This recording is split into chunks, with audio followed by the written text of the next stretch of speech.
wa misbah al-arwah. Anasema maneno haya, linnafsi al-insaniya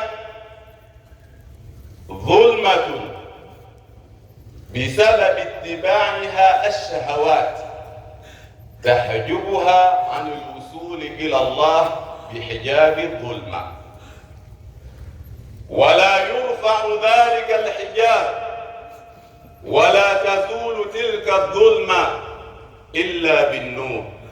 Sallu ala al-habib Muhammad. Hakika nafsi ya mwanadamu ina kiza ambacho kinamzuia kwa sababu ya kufanya kwake maasi. Kiza kile kinamzuia kufika kwa Mwenyezi Mungu. Wala yurfa'u dhalika alhijab, pazia hiyo haiondoshwi.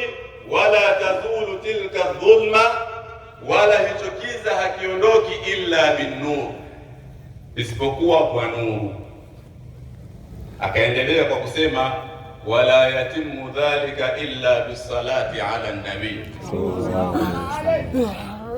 na hilo halikamiliki isipokuwa kwa kukithirisha kumtakia rehema Mtume